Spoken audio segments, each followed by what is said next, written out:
Oi pessoal, tudo bem? Legal ter você aqui.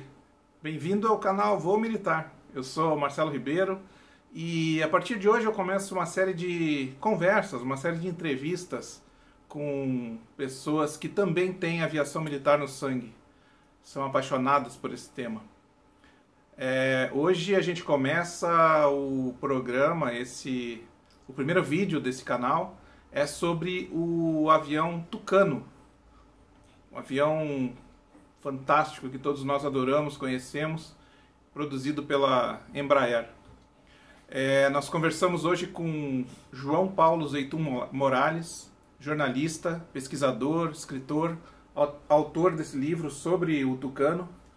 E a gente vai saber muita coisa legal sobre essa aeronave, sua história, seu uso, os países que utilizaram, operações, enfim, muita coisa bacana. Não sai daí e vem comigo nesse voo militar.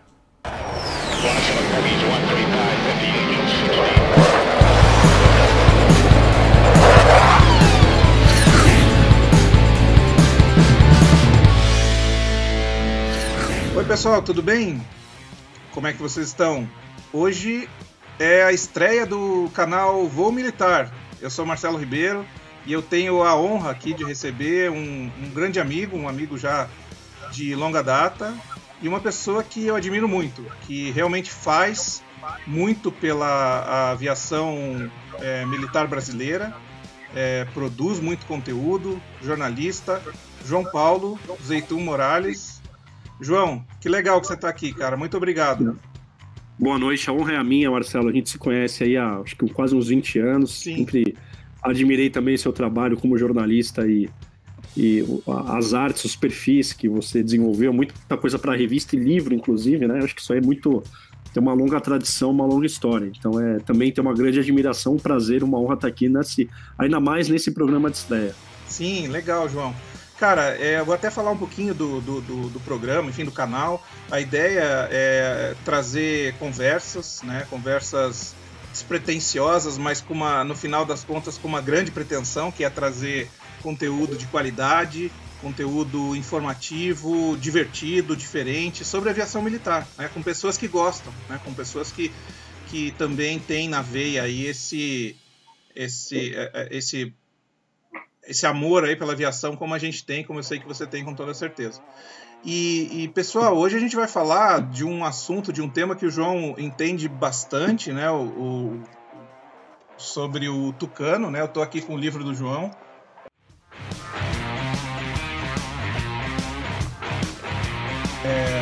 Depois eu coloco ali vou colocar a foto, João, para ficar mais claro ali, vou colocar links que tiver.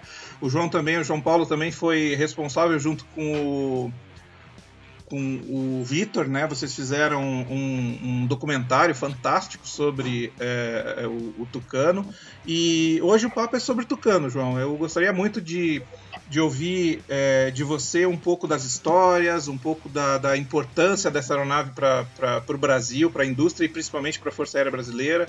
Enfim, eu acho que tem bastante coisa para a gente conversar sobre isso. Então, Marcelo, é muito bacana, porque é um livro que eu comecei a pensar em 2013. Uhum.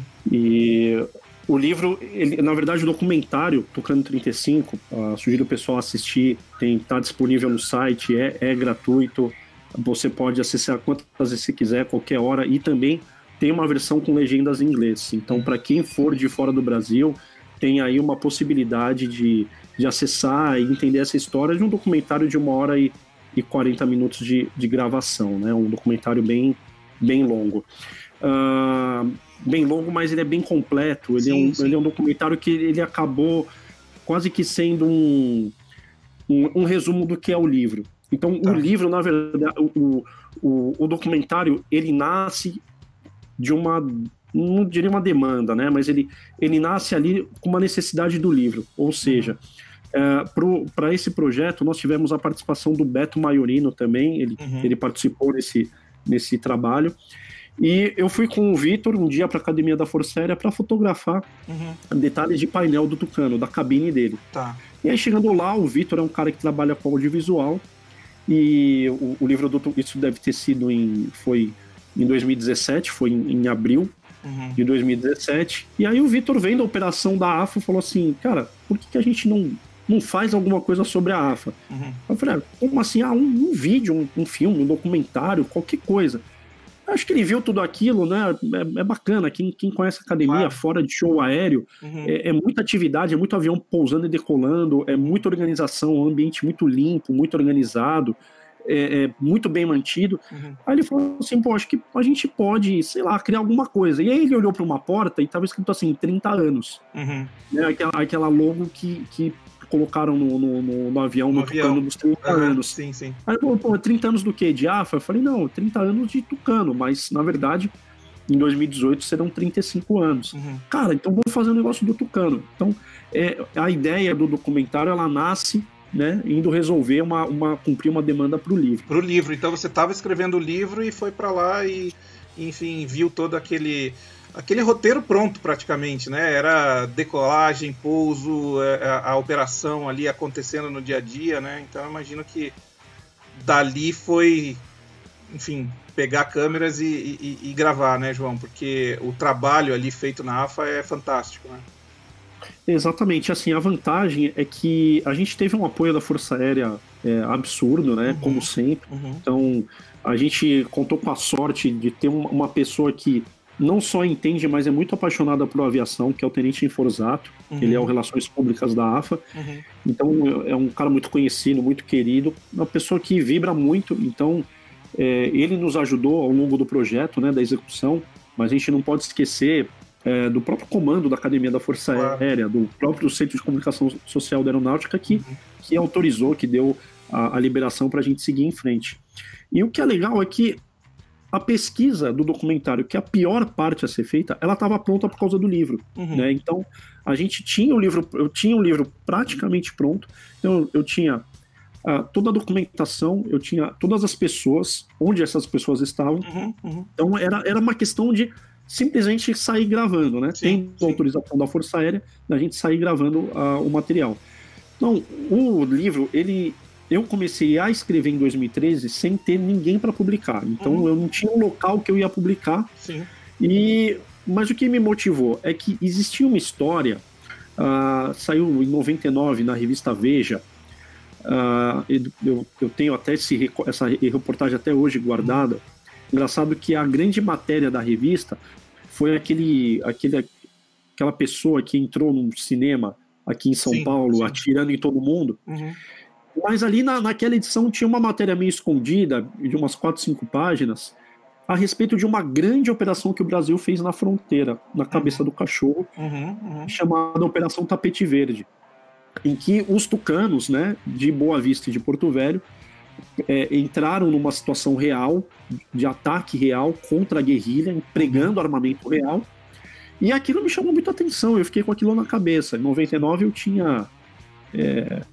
eu estava para fazer 18 anos, então, aliás, para fazer 16 anos, eu nasci em 84, então tinha 15 anos, eu falei, cara, que coisa maluca, né? O Brasil entrando em guerra, aquilo ficou na minha cabeça. E com o passar dos anos, depois que eu entrei para a aviação, eu conheci um piloto, na época ele já era capitão, e conversando com ele, eu falei da operação, eu vi que o cara sabia do que eu estava falando e descobri que ele participou.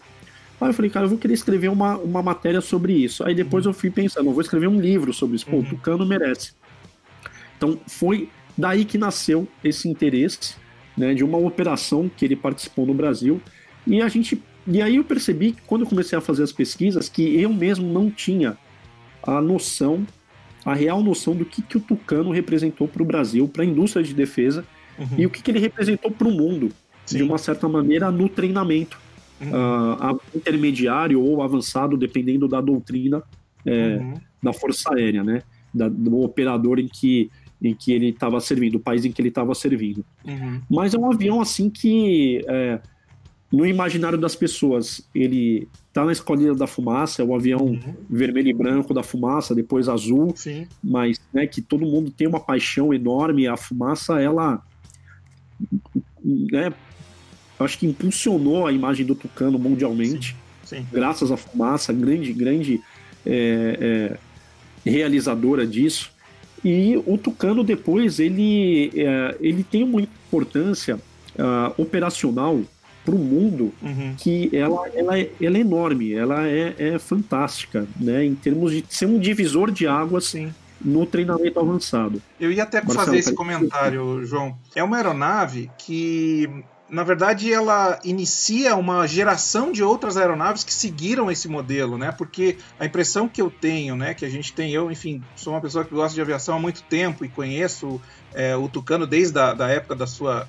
Né, dessa época que você comentou, do impulsionamento da fumaça e tudo mais, me parece sempre que é um avião que estava à frente do seu tempo, né? O desenho do Kovacs é algo que realmente coloca o Tucano num outro patamar do que se tinha ali naquele momento, né? Naquele momento histórico. Eu acho que o Kovacs eu considero o grande pai, né, do Tucano, todo mundo, muita gente, acho que quase uma unanimidade. Mas o Tucano, eu percebi isso na pesquisa, ele é o melhor de dois mundos, né? Você tem o Kovacs do lado, querendo uma simplicidade, no sentido não do negócio básico. Tosco, mas não era tosco, não é essa a questão, né? Prático. Sim, então, um avião que fosse prático, que tivesse disponibilidade, que cumprisse a missão, que fosse eficiente. Então, ele tinha essa cabeça da praticidade, de um avião que cumprisse a função e muito bem a função. Ao mesmo tempo, a gente não pode... O Osiris, ele deu uma contribuição enorme para o Tucano, quando ele dá a sugestão de você fazer um desvio no eixo do motor de 3 graus. Então, esse desvio, ele proporciona o quê? Você anula o torque da hélice. Quando você tem um avião leve, com uma estrutura leve, e um motorzão 750 SHP na frente... Quando você dá potência, você tem um torque ali atuando. Sim. Então você tem que corrigir no pedal. Então o Osiris, ele fala isso do T6. Você tinha um avião leve com motor poderoso. Então você tinha que compensar o torque na aerodinâmica. Né? Então ele fala, dando pedal. Então ele falou, por que a gente já não faz essa correção para evitar isso? Então ele dá no avião o que fica conhecido como jet feeling, que é você voar um turbohélice com a sensação de estar voando um jato, porque você não tem a correção do torque.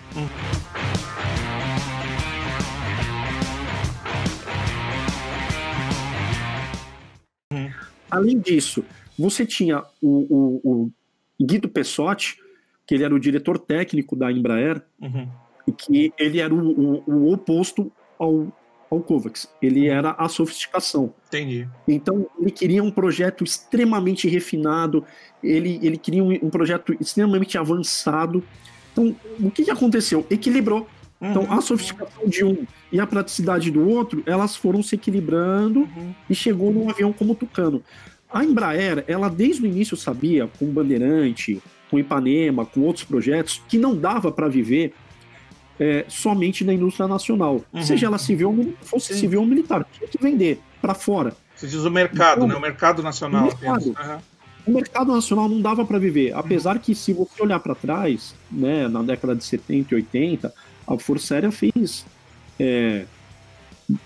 encomendas assim generosas, né? Você pega o Chavan, o próprio Tucano, 133 exemplares, o próprio Bandeirante, todas as versões e por aí vai. Então, o que acabou acontecendo? O Osiris falou, não adianta a gente ter um bom produto. A gente tem que ter um produto competitivo no mercado. Então a gente tem que olhar para a década de 70, que você tinha a Fuga Magister, o Pax Trackmaster, o Jet Provost, você tinha toda uma geração de aeronaves que eram biplace lado a lado, ou em tandem, um instrutor e um aluno um na frente do outro, mas eram jatos, monomotores ou bimotores. Era jato. Por quê? A cabeça era o seguinte, o jato, ele é rápido e ele vai dar para o piloto a preparação que ele precisa, né, um raciocínio ali em frações de segundos. Então o pessoal tinha esse conceito de que o turbohélice ou o motor a pistão não daria essa sensação. E você voando um jato, mesmo que mais simples, você já tem uma arquitetura de um cockpit de jato. Então, o que aconteceu com o Tucano? a Embraer ela resolveu quebrar o sistema, digamos assim. Então, o jato ele era caro de operar, caro de comprar, caro de operar, uma disponibilidade baixa. Então, para você tinha que fazer uma conta assim: para eu ter 10 aviões, eu preciso comprar um número muito maior de aeronaves para conseguir ter aquilo na linha de voo disponível. Sim. Certo? Então, a infraestrutura também da própria pista, né? Uma pista muito maior, enfim, uma especialização maior também para manutenção, enfim. Exatamente, o ferramental. Você tinha que ter uma complexidade maior para manutenção. Então, o que o Osiris decide? Não, a gente vai fazer um turbo-hélice porque ele custa mais barato. Então, quando ele teve essa ideia, todo mundo falou: pô, você é louco, você está indo contra uma tendência, você está indo na contramão. E teve a crise do petróleo, que você pega o barril de $12 e passa de petróleo de 12 para $40. Turbo-hélice. Mais de 600 produzidos, 650 produzidos. E então, nesse começo, João, ele já tinha essa noção do mercado, no mercado da América Latina, o mercado dos países emergentes, da África, enfim, de outros lugares, ele já tinha essa visão ou não? No começo ainda não? Eu acho que ele não tinha essa percepção. É algo que eu já conversei muito com o engenheiro Osiris, mas ele sempre disse que o Tucano tinha que se assemelhar a um jato. Sim. Então, por isso que o Tucano ele tem assento ejetável. Você vê que ele tem um espelho retrovisor, fica em cima do painel, que é igual do F5, igual do Chavante. Ele tem o manche igual do F5, é o mesmo punho do F5. Que legal. Você tem toda a arquitetura, você tinha um colimador, né? Um visor, mira, né? Um visor de tiro muito parecido com o que existia na época.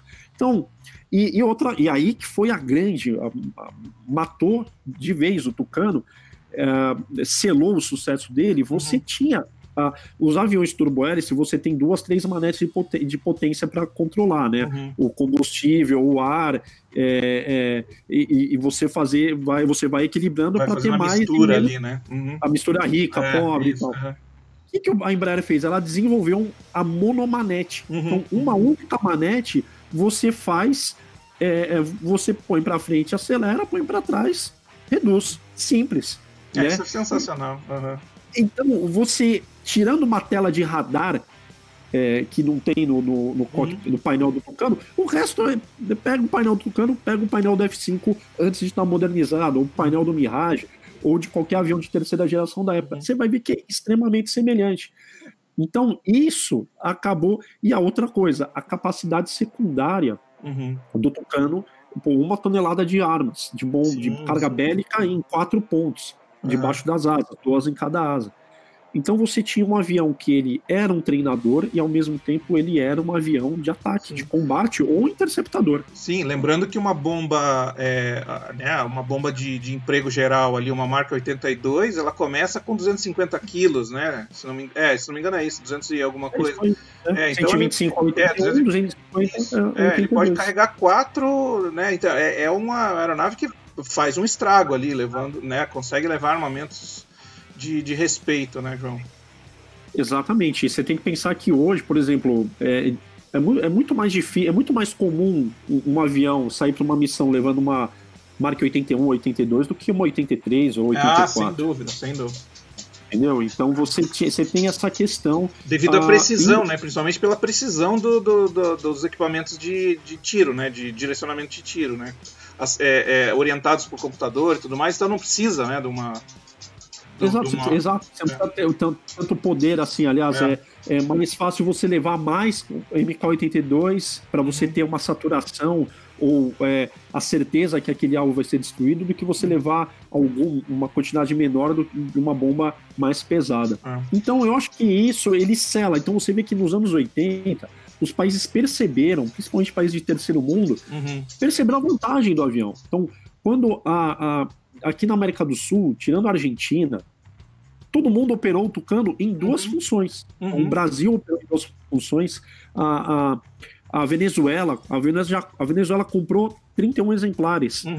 Uma parte foi pintada de alumínio com aquela faixa vermelha e o outro camuflado para esquadrão de combate. Então você tinha unidades diferentes utilizando.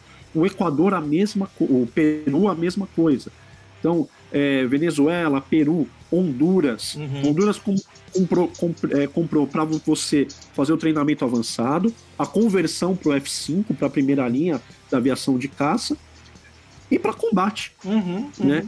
Você percebe que os países enxergaram isso no avião. Sim. Por um custo infinitamente menor e uma disponibilidade maior, uma simplicidade menor na manutenção. PT-6, um motor que se hoje ele já é confiável, na época ele já era muito conhecido, né? Então isso foi muito bacana. E João, você falou sobre o voo, né? Sobre essa similaridade do voo a jato, enfim, e você teve a oportunidade de voar ambas aeronaves, né? Aeronaves das duas formas, tanto o Tucano quanto também aeronaves a jato, né? Se não me engano, o Chavante foi uma das que você voou. Pelo menos eu tenho certeza que Chavante sim, eu não sei se mais outras, mas realmente no voo do Tucano você percebe essa similaridade com o voo voo a jato, voo de caça, de fato? Eu acho que até assim, se você... como eu falei, é muito parecido. Quando você entra na cabine, né? Até comparando com o Chavante, né? O assento ejetável do Tucano, ele era muito mais evoluído, né? Mais moderno. Muito mais moderno. Ele era o MK8 e o do Chavante, o Mark IV, se eu não me engano, o Martin Baker. Mark IV, então já é uma outra geração. O ajuste da altura, isso é uma coisa que marcou muito. O ajuste da altura do assento do Tucano, ele é elétrico. Então você tem uma alavanquinha lá, você sobe e desce, elétrico. O Chavante, você tem um botão, você aperta, o assento ele desaba, aí você vai puxando até igual uma cadeira de escritório, você vai levantando, tá bom essa altura, pronto, aí você para ali. Até isso, ele é até superior. E a cabine do Tucano, ela é mais sofisticada que a do Chavante, né? Mas você tem a percepção de que o ambiente interno e a sensação do voo é muito parecido, até muito porque o Tucano ele é muito veloz, né? É um avião muito leve, com um motor muito potente, então você tem isso. E então, só para voltar no legado, né? Claro, o Tucano, quando ele entra em serviço, então o pessoal percebe, dá para mudar o treinamento dá para ser com turbo-hélice, e aí você vê a Pilatus indo, o PC-7, o PC-9, são cópias do Tucano. Exato. São cópias, não tem, depois, antes do Tucano, depois do Tucano. Perfeito. Isso é muito legal, né? Às vezes a gente acaba não percebendo, não tendo essa visão dessa forma, mas é muito importante a gente ressaltar isso. E, João, vamos falar do uso militar de fato, né? No uso em operações, né? Você citou uma operação ocorrida ali no final dos anos 90. Quais foram as principais operações, e essa especificamente? Aquela operação famosa do Rio Traíra, teve participação de Tucano, não teve? Vamos falar um pouquinho sobre isso. Teve. Então, o que aconteceu? A FAB, ela comprou uma quantidade grande de Tucanos, eles começaram a equipar... O Tucano ele foi desenvolvido para a AFA. E ali no meio do caminho acontece em 81 acontece um acidente, o segundo protótipo ele é perdido, mas com os tripulantes se salvando, e para reafirmar a indústria aeronáutica, então o ministro da Aeronáutica decidiu que a Esquadrilha da Fumaça seria equipada com o Tucano. Nada mais justo, avião nacional, mostrar a qualidade do produto nacional, do engenheiro, a perícia do piloto com o avião nacional. Tinha tudo a ver. Ali foi fumaça que estava em pausa naquele momento, não estava operacional, né? Estava parado. Existia o Cometa Branco, né? Que estava voando o T-25, que tinha muita gente que tinha pertencido à Fumaça, quando ela voava ainda o T-6 e o Fuga Magistra, enfim. Tinha muita gente da velha guarda, mas realmente estava parado. Então a Fumaça ela é acrescentada como uma segunda unidade para receber o Tucano, mas o Tucano de fato ele foi desenvolvido por uma necessidade de treinamento, então logo para a AFA. E conforme as entregas foram ocorrendo, a FAB percebeu que daria para equipar algumas unidades de conversão operacional ou de combate com o Tucano. Então a segunda esquadrilha de ligação e observação, que na época ela tinha uma função com a Marinha, então ela era sediada na base aeronaval São Pedro da Aldeia. E para que ela servia? Ela servia como uma unidade para calibrar os radares e os sistemas de armas dos navios da esquadra. Então, porque os radares dos navios eles precisam ser calibrados de tempo em tempo. Então, os aviões iam lá para dar esse apoio. Sim, né? Então, entendi. passava ali, harmonizava o radar com as armas do navio e então fazia toda essa harmonização. E, secundariamente, uma esquadrilha que tinha uma função de ataque. Esquadrilha no sentido da palavra mesmo, uma unidade com 4 a 6 aviões, pequenininha, mas que então em 91, ali na situação, ali no ocorrido ali do Traíra, eles são deslocados do Rio de Janeiro para lá. Isso é uma história que eu conto no livro. Sim. Operação Anaconda. E essa operação, os aviões eles eram camuflados, aquele camuflado. Aliás, é o avião da capa do livro, do Coronel Pereira Pinto. É um grande. Vou mostrar de novo aqui. Ele era capitão. Tem até o nome dele aí, é o avião dele, esse. Legal. Então eles operaram com essa pintura e com essa configuração de armamentos. Então, um casulo de metralhadora 762 e lançador de foguete de 70mm. E chegaram a usar? Eles foram usados de fato ou eles ficaram em alerta ou algo assim? Eles fizeram voos de patrulha, faziam demonstração de força, né? Não chegaram a atacar de fato, porque existia uma informação de que a guerrilha colombiana ela usava mulher e criança como escudo humano. Sim, então, o Brasil, para não se envolver numa questão dessa, claro, né, de por isso não tendo a necessidade, então me parece que quem resolveu essa situação em solo foi o Exército. É isso que eu ia comentar. As forças especiais resolveram a situação ali em solo, enfim, e mostraram aí quem tem um efeito colateral, né? Matar quem não deve. Sim, sim. Né? Não, então... E mostraram quem, enfim, inclusive a partir desse episódio, não houve mais episódios semelhantes, ou enfim, houve ali um real recado ali, né? Uma resposta à altura, né, do Brasil. Na verdade, a Operação Tapete Verde em 99, ela foi realizada com uma iminência de uma nova invasão por parte da Farc contra o território. Porque, basicamente, em 99, o que aconteceu? Existia uma cidade no território colombiano chamada Mitu, né? Então, essa cidade, uma parte dela ficava voltada para a fronteira brasileira, e a outra parte você tinha... era muito bem protegida contra o exército colombiano. Então o exército colombiano tentava atacar pela frente e não conseguia romper a barreira. O que eles fizeram? A Colômbia, ela, de fato, utilizou uma pista, um pelotão de fronteira do Brasil, de lá realizou ataques vindo pela retaguarda das Farc, onde ela não tinha proteção, e tomaram a cidade. Então as Farc falaram, bom, se vocês fizeram isso, então a gente vai invadir ali aquele pelotão de fronteira e de lá vai fazer ataque. O Brasil, peraí, calma. Que não é bem então, assim, né? E aí eles mandaram aviões para lá, não só aviões, mas muita tropa, marinha, enfim. E nessa situação houve ataque com munição real, com foguete, com bomba, com metralhadora, em acampamentos que...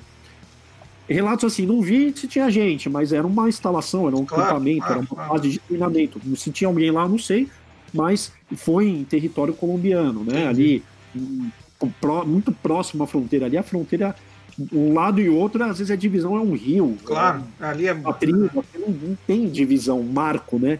Como tão estabelecido. Legal. Então, houve esse problema em 99. Mas, mundialmente, o Tucano ele é um avião... no Paraguai, na Mauritânia, no Mali, hoje o Mali com o Super Tucano, o Mali não operou o Tucano, mas são países que você tem esse tipo de situação, você tem um turbohélice de treinamento avançado, que é o Tucano, realizando missões de defesa aérea. Então, Paraguai, há muitos anos, acho que umas 2 décadas já não tem o Chavante. Sim. Quem faz a defesa aérea é o Tucano.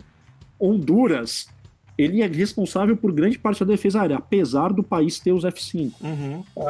Na Mauritânia, é o Tucano que resolve a questão de defesa aérea. E no Peru, na Colômbia, o Tucano foi comprado para treinamento e quando chegou, foi colocado para missões de ataque contra a guerrilha. Isso foi feito até 2006. De 92 a 2006, ele só cumpriu missão de combate. Aí, em 2006, a Colômbia começa a receber o Super Tucano, e aí a missão passa de um para o outro. Mas você tem vários países, então o Peru, eles combateram muito o narcotraficante, derrubaram muitas aeronaves, abateram muitas aeronaves com o Tucano. A mesma coisa em Honduras, em torno de 40 aviões são reportados como os abatidos pelos tucanos. Você tem Angola. Angola foi uma patrulha de tucano que destruiu uma coluna de veículos durante a Guerra Civil e matou o líder, principal líder da guerrilha angolana, né, facilitando o término dos conflitos internos. Então, o Mali, a mesma coisa, combate ao terrorismo. O Mali, a Mauritânia. Mauritânia, ela tem o Super Tucano hoje, mas durante muitos anos o Tucano foi responsável por combater a guerrilha dentro do país. No caso ali, o terrorismo, que é o braço da Al-Qaeda que atua na Mauritânia. Então você tem o Tucano resolvendo muitas guerras, resolvendo muita situação. Então ele tem essa importância na parte de ataque, de combate para o mundo, não só a questão de treinamento.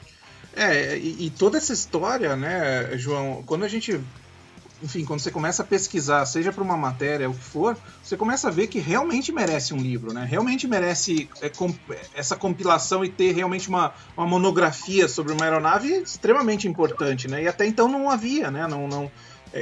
Se não me engano, esse é o primeiro livro com essa profundidade, né, sobre o Tucano no mundo, né? Eu acho que no mundo é o primeiro livro. Talvez já alguém tenha feito algum tipo de monografia, mas muito restrito. Eu nunca tive acesso, não sei se existiu de fato. E o Tucano, ele é o primeiro avião a ser fabricado sob licença da Embraer fora do Brasil, pelo Egito. Né? E o Egito, então, ele produziu 54 aviões para eles e 80 aviões para o Iraque. Isso eu ia comentar, os Tucanos iraquianos são, na verdade, produzidos no Egito, né? Montados no Egito, enfim. Exatamente. E você sabe, já que a gente entrou nesse assunto, né? Um assunto que eu particularmente gosto muito também, né? A aviação daquela região. Eu sei que você também, né? É um entusiasta da aviação do Líbano, enfim. Os tucanos iraquianos, eles, até onde sei, e com pessoas que eu já conversei, eles sumiram, não sabe muito o paradeiro deles mesmo até depois da tempestade do deserto e principalmente depois da invasão, né? Conversando com algumas pessoas que talvez soubessem, as respostas que eu tenho não sei o que aconteceu, não se sabe. Você chegou a ter esse tipo de informação, alguma coisa, João? Parece que alguma coisa sobreviveu a 91, a invasão de 91. Alguma coisa, não tem muito avião que sobrou. E eu acredito que ali o avião já entrou numa decadência. Sim. E em 2003 aí realmente foi o fim dele. Né? Eu tenho uma foto que dizem que ele eu acho que eu até tenho aqui ainda, posso depois te passar, que ele está numa base, não me recordo agora qual base do Iraque, mas que você vê que o avião já está numa condição precária, ele está com, acho que a tampa do motor está aberta, você vê que ele já está fora de serviço, ele está inteiro, só que fora de serviço. Você imagina, a hora que os Estados Unidos invade o Iraque, né, em 91 lá, tem toda aquela questão. O país sofreu uma série de sanções, e o motor é complexo, se você não tem a peça, você pode conseguir no mercado negro, mas começa a ficar muito difícil, começa a não compensar, né? Então, eu acho que ali em 91 ele já começa a ter uma decadência, e depois ele morre de vez em 2003, e aí 2003 certeza. E ele tem ele levava uma pintura particular ali, vermelho com branco, né? Uma coisa que lembra um pouco a da AFA, ao mesmo tempo um pouco da antiga da esquadrilha, né? Ele tinha uma você sabe que os 10 primeiros aviões, quando o Brasil faz o acordo com o Egito, existia uma intenção do Egito se tornar um polo desenvolvedor de tecnologia, não só na área de aviação, mas na área de defesa, e nos vários segmentos de defesa. Então, o Tucano, quando ele é montado no Egito, os 10 primeiros exemplares feitos no Brasil, né, onde houve a transferência de tecnologia, de conhecimento, de produção, para o pessoal para os funcionários egípcios, os 10 primeiros aviões são do Iraque. E eles saem daqui pintados naquele vermelho, com faixas pretas e friso branco, da fumaça, daquela pintura da fumaça que ela usou até o final dos anos 90.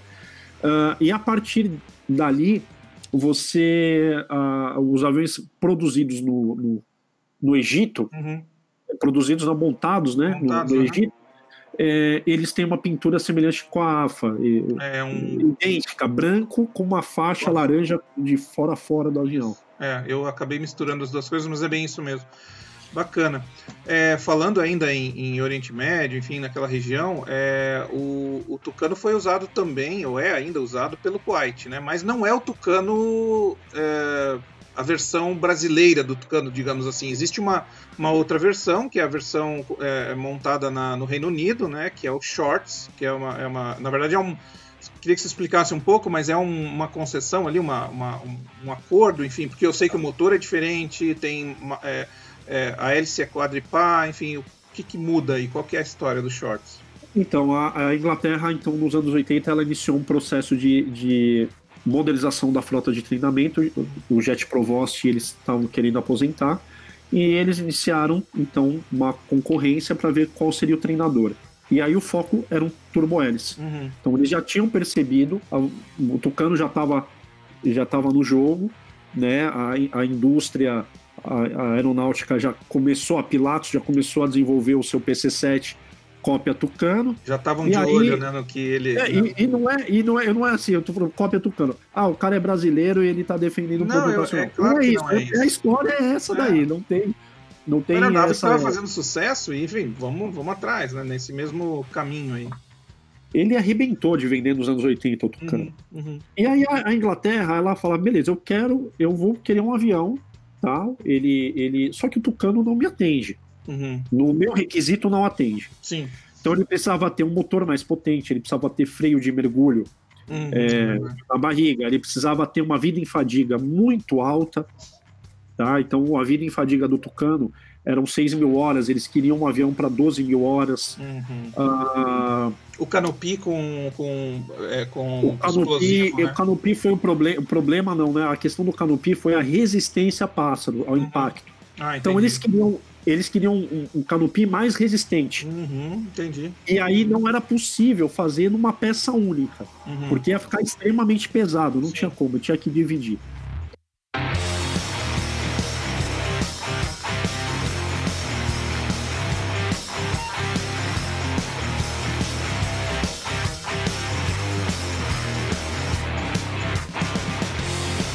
Por isso que houve essa mudança. Então ele muda o nariz, porque ele tem um motor Garrett de 1.100 SHP, de 750 passa para 1.100. Sim. Ele recebeu um freio de mergulho, ele recebeu um novo canopy, novo aviônico, o sistema de ar-condicionado melhorou muito, novos sistemas de comunicação, para atender às exigências. E até o fator de carga G.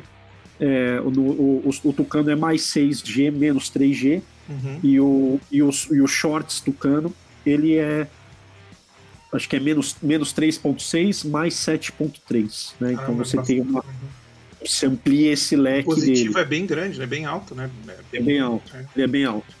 Então você tem esse ganho. Então ele é um avião estruturalmente mais forte, ele tem umas diferenças. E o que acontece? Então, o que aconteceu ali para a Inglaterra é o que acontece hoje com o Super Tucano nos Estados Unidos. Então, quem fabrica o Super Tucano nos Estados Unidos é Sierra Nevada. Então, saem kits aqui do Brasil, vão para lá eles fazem a montagem desses kits, uma parte mais estrutural, mas aí a pintura, customização para o cliente, modificações, ensaio em voo, entrega, suporte, é tudo por lá. Tá? Isso é uma prática comum na indústria, no mundo inteiro, né? Então, não é que você vai trazer o ferramental que está aqui no Brasil, levar para lá para fazer isso, mas você nacionaliza grande parte da fabricação da aeronave. Então você gera empregos, gera impostos. E a Inglaterra é a mesma coisa, tá? Você vai vender para mim, mas quem é que vai... eu não vou dar um emprego para você, o imposto não vai para você, vai ter que vir para mim, benefício para mim.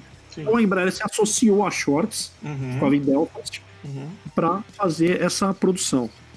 Então, entendi. a RAF comprou 130 aviões, Uhum, aí o Quênia comprou 12 e o Kuwait 16. uhum. Posso estar enganado ou o inverso. Sim. Mas eu acho que é isso daí. O Kuwait são 16 aviões.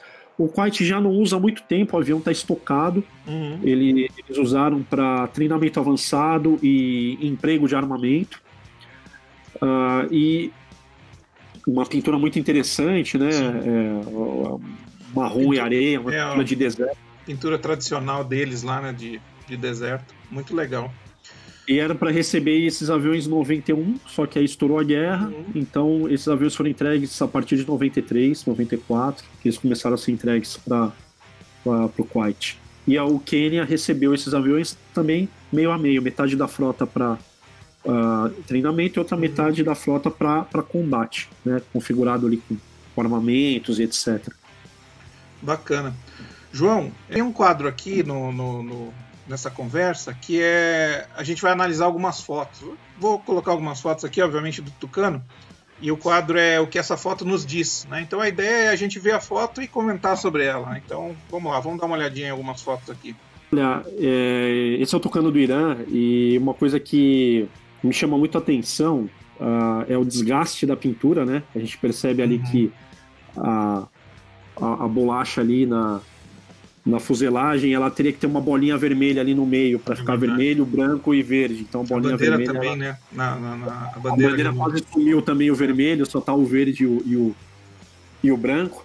E o que me impressiona é que um número bom, razoável, de Tucano ainda voam no Irã, né? Do que eles compraram, em torno de 6 a 8 exemplares voam, mesmo o Irã tendo todas essas sanções, né? O país que tem fortes sanções, eles manterem esse PT-6 voando e outros sistemas de assento ejetável e tal, isso aí me chama muita atenção. E o Irã é um país que usa e usou muito o Tucano para combater, combater problemas na fronteira, usaram muito ali como um avião de contra-insurgência mesmo, com equipamento, com armamento convencional, que a gente chama de foguete, praticamente eram foguetes, ou metralhadoras para você dar um apoio à superfície, para uma tropa avançar, ou uma tropa que está sofrendo ataque, para ela parar para ela conseguir se livrar desse inimigo. O apoio então, aéreo aproximado, né?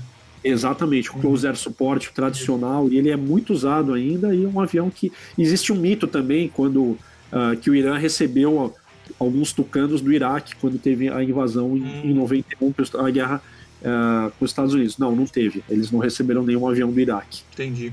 E essa pintura, ela é original, ela foi entregue nesse padrão de pintura, ou foi desenvolvida depois ali no próprio país, no Irã? Não, essa pintura sai do Brasil assim. Legal. Pra mim é uma das mais bonitas, cara, sinceramente, eu gosto muito dela. Eu também gosto, é muito bacana. É uma pintura muito chamativa, né, de deserto, ela tem uma beleza muito grande. E ela é muito adequada às linhas do Tucano, ele acho que combina bem. Mas legal, vamos mudar de foto aqui. O Kuwait, então, ele se torna o segundo país cliente de exportação do shorts Tucano. A gente percebe ali nessa foto a diferença clara, né? Você vê um motor ali que é quadripal, o nariz ele é diferente, principalmente o canopy tem uma grande diferença ali do Tucano pro shorts Tucano, como o pessoal chama, aquele fabricado fabricado na Inglaterra. Como você sinalizou aí a saída de gás do motor aqui embaixo. Né, porque eles tentaram fazer em cima, só que eu acho que havia um problema ali de muito calor por conta da saída de gases, ele atrapalhava ali, acho que a visão do piloto, criava uma interferência que não foi possível, então ele ficou para baixo. Eu só gosto mais do Tucano clássico. Eu confesso que também. E tem um ponto interessante, João, que você comentando, explicando sobre a resistência do canopy, foi necessário colocar a corda de explosiva, né? A corda explosiva no canopy para, no caso de uma ejeção, ele consiga quebrar ali o Tucano, eles tiveram que decidir se era mais fácil o piloto atravessar o canopy com assento na hora da ejeção, ou você alijar o canopy e depois sair o piloto. Então, no Tucano, eles viram que era melhor o piloto ele atravessar pelo canopy. Então, você tem ali um dispositivo de fragilização, o próprio chifrinho, assim, no próprio assento, isso aí bate e leva tranquilo, não tem nenhum dano para o piloto. Mas aí, como eu disse, como a resistência aí tinha que ser maior, então o acrílico ele é mais grosso, então o piloto não podia atravessar. Então você tinha que fragilizar o canopy, você criar um rompimento ali, ou total ou parcial da peça, para que o piloto pudesse passar livremente ali, sem ter nenhum tipo de ferimento. Né? Bacana. Vamos lá, vamos para outra. Temos aqui essa foto clássica.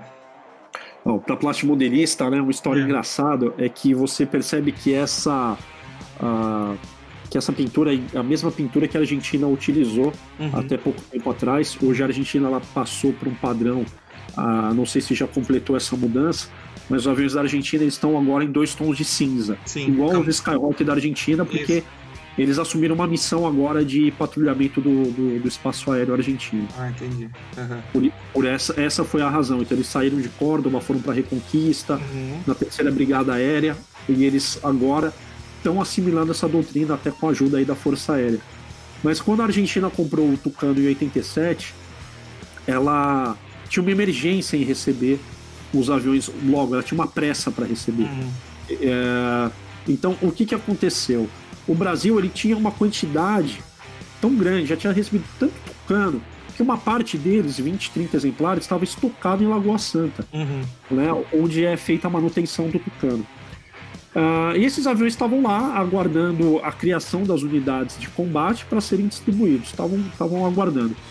Aí acontece que o Brasil então ele cede 15 aeronaves para a Argentina comprou 30. Então as 15 primeiras vieram da FAB, e a única coisa que eles fizeram foi pintar o leme lá de laranja e a ponta da asa de laranja. Você vê as fotos da Argentina é assim. A pintura é exatamente a mesma, essa daí. E uma coisa interessante é que em 91, 92, 93, os esquadrões da chamada primeira linha da aviação de caça do Brasil, então o grupo de caça no Rio, o primeiro do 14º em Canoas, os 2 operando F-5, e o primeiro grupo de defesa aérea operando com Mirage 3 na época, eles recebem 3 Tucanos cada um. Para quê? Para fazer a manutenção das horas de voo dos pilotos em voos de navegação, ou seja, era mais barato você colocar o piloto no Tucano para ele fazer um circuito ali de navegação. E a outra utilidade era para você realizar algumas missões combatendo o tráfico aéreo ilícito, que não era possível fazer com jato, que a performance de um jato é muito maior que esses aviões leves, monomotores. Então, principalmente o pessoal lá do 1º do 14º e o GDA, eles fizeram muitas ações utilizando o Tucano para repreensão de voos ilegais, de narcotraficantes ou de contrabando, ali na região de fronteira. Então várias operações foram feitas, essas aeronaves foram empregadas. Inclusive, um Tucano do GDA teve uma ocorrência, eu acho que já era Mirage 2000, em que um pai pegou um avião, roubou um avião do aeroclube lá nas proximidades de Goiânia, não lembro a cidade, e aí sequestrou o avião, estava com a filha, e esse avião foi interceptado. Então, em cima, voando, orbitando, ficou um Mirage 2000, bem mais alto, acompanhando a situação, e um Tucano escoltando a aeronave, vendo o que ele estava fazendo, tentando comunicação. Infelizmente, esse avião do sequestrador acabou se acidentando, né, com a perda das vidas, mas ele acabou tendo esse papel, essa interceptação para fazer o acompanhamento. Então o Tucano mostra, né, que a defesa aérea é importante você ter um caça supersônico, mas você precisa ter uma aeronave mais leve para coibir esse tipo de voo, que uma aeronave de alta performance você não vai conseguir. Bacana. E a última foto aqui, João, um outro também um pouco mais exótico, digamos assim, uma outra pintura exótica e usuário exótico. Esse daí é a Mauritânia, e a Mauritânia ela recebeu 5 exemplares da França. O que aconteceu? A França ela utilizou o tucano na instrução de 95 a 2009. E a compra do tucano pela França, ela foi um pouco controversa. O país não queria, muita gente não queria o tucano, queria um projeto nacional francês. Acaba que o Brasil havia adquirido para a aviação do Exército 20 aeronaves, 36 Panteras e 16 aeronaves Esquilo, né, para recém-criada aviação do Exército. E ali você tinha um problema de balança comercial.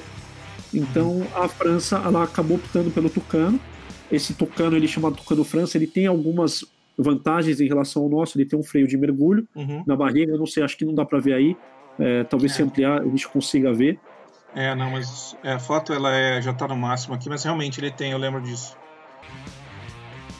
Então, e outra coisa que ele tem uma vida em fadiga muito maior também do que o Brasil. O Brasil, a vida em fadiga é de 6.000 horas, o Shorts Tucano de 12.000, e o França, o avião francês, ele tinha a vida em fadiga de 10.000 horas.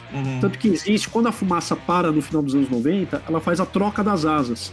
E aí, o que eles chamam da asa do Tucano França, porque é uma asa mais robusta. Então, ali, vários aviões, não só da fumaça, mas até de instrução da AFA, receberam uma nova asa, né? Uma asa muito mais resistente. O bocal de abastecimento, que era mais para o meio ali, centralizado entre o bordo de ataque e o bordo de fuga da asa, né? Entre a parte da frente e o flap atrás, ele era bem centralizado. Aí, esse bocal, ele foi trazido mais próximo do bordo de ataque, da frente, para facilitar o abastecimento do combustível, você não precisar de uma escada ou precisar de você não precisava de nenhum apoio, você sozinho ali você conseguia alcançar o bocal.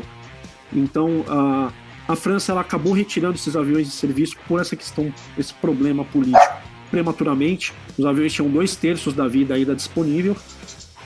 O Mauritânia recebeu 5 aviões e muitos outros foram vendidos. Em torno de 36 aviões ficaram disponíveis dos 50 que a França adquiriu. 36 ficaram disponíveis para venda, e aí muitos hoje voam em operadores nos Estados Unidos para fazer treinamento de similar, treinamento de contra-insurgência para essas empresas privadas que promovem terceirização de treinamento para as Forças Armadas Americanas, né? Então o Tucano, alguns passaram por modernizações, tanto o Tucano quanto o Shorts Tucano, fabricado no Reino Unido, e hoje eles têm essa segunda vida lá. Tem muitos aviões voando nos Estados Unidos. Bacana, João. Cara, fantástico, assim, eu acho que esse tema ele é tão apaixonante que daria pra gente entrar em realmente cada pintura, em cada país, em cada operação, mas, João, muito, muito obrigado. A gente chegou ao fim aqui do nosso papo. Quero te agradecer demais aí por essa conversa, agradecer por te reencontrar aí virtualmente. Isso é sempre muito bom. A gente bate papos constantes por WhatsApp e tudo mais, mas é bom fazer umas conversas de vídeo também de vez em quando. E é isso, cara. Muito obrigado mesmo. Olha, acho que a gente começa com chave de ouro aí o nosso canal. Obrigado mesmo, João. Imagina, eu que te agradeço, Marcelo. Obrigado pela oportunidade. Sucesso no canal. Estamos juntos aí nessa divulgação. Obrigado pela oportunidade. E a gente volta aí para falar mais de Tucano, ou Super Tucano, ou qualquer outra coisa.